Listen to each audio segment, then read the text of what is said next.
Hi everyone, I'm Ann Urok, and I'm here today to talk to you all about why we must all become digital citizens. So first off, what is digital citizenship? So this refers to the responsible use of technology by anyone who uses computers, internet, or any other digital device to engage with society at any level. So this stems from the increased advances in our technology. A good representation is showing how to connect, empathize, and create relationships. And this can be taught easily in the classroom to help make students responsible online users. So what can digital citizenship teach you about? It can teach us about empathy, how the internet works, understanding user data, practicing digital literacy, acknowledging the digital divide, practicing digital wellness, securing digital devices, creating and making effective passwords, knowing what spam email looks like, knowing what plagiarism looks like and what it doesn't look like, and by far the top one, social media. Why do we need to teach digital citizenship? By teaching this, it'll equip students with the knowledge, skills, and resources to succeed as lifetime learners while engaging in the digital environment responsibly. So, digital citizenship is required by the CIPA for schools. It was implemented by the Congress. It requires technology measures and policies for schools. It protects students from harmful materials. It educates students on appropriate online behavior. And it offers funding via E-rate. So, what is E-rate? E-rate is a federal program for funding internet hardware, internet access, and telecommunications for learning. To get this funding, the school must prove their actions to protect and monitor and filter online activities. Schools that receive this funding need to teach students how to use the technology safely and responsibly.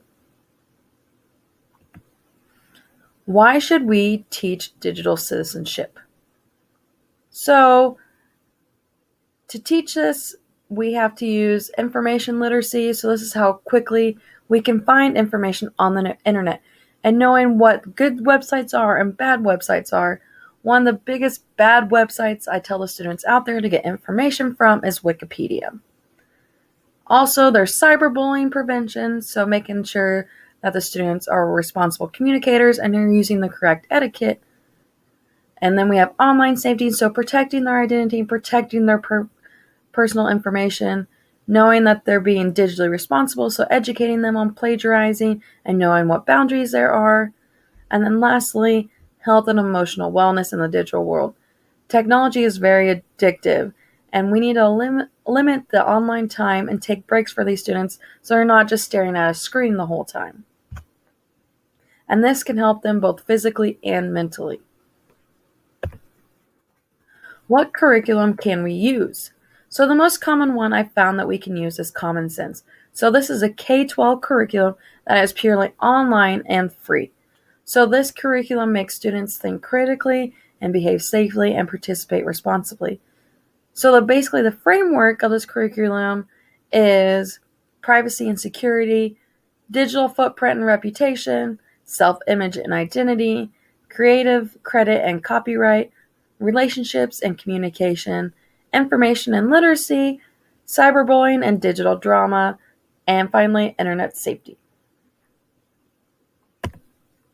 So another curriculum that we can use in the schools is the ISafe digital learning for digital citizenship. So this program promotes academic growth, social emotional development, and digital literacy along with digital citizenship. So within this program, it encompasses the following elements. First off is technology access, then digital communication, also online etiquette, then digital literacy, also e-commerce, then digital ethics, privacy and security, digital health, and finally personal safety. So what can we do as educators? As educators, we can create learning environments for our students, prepare our students for their future, teach our students how to produce online content, teach them how to collaborate with others, help them distinguish the good and the bad information from each other. and then help them maintain a digital footprint. And finally, as educators, we have to model the appropriate behavior that we want our students to behave as. So, what are some teaching strategies for digital citizenship? So, one strategy that we can use is the READY strategy. R represents remind. So, we need to remind our students to think about what information they want to make public. E stands for encourage. We want to encourage students to put down their phones and participate in the real world. A stands for accountability for their digital use. We want to make them accountable for everything that they do in the digital world. D stands for demonstrate. We want to demonstrate and model for good digital citizenship. And finally, Y stands for yes. We have to make these digital tools become positive tools for the kids. So, the digital citizenship process. There is a high importance of teaching students on how to respect and protect themselves online. So, some key elements to process for digital citizenship is represented in the word REP.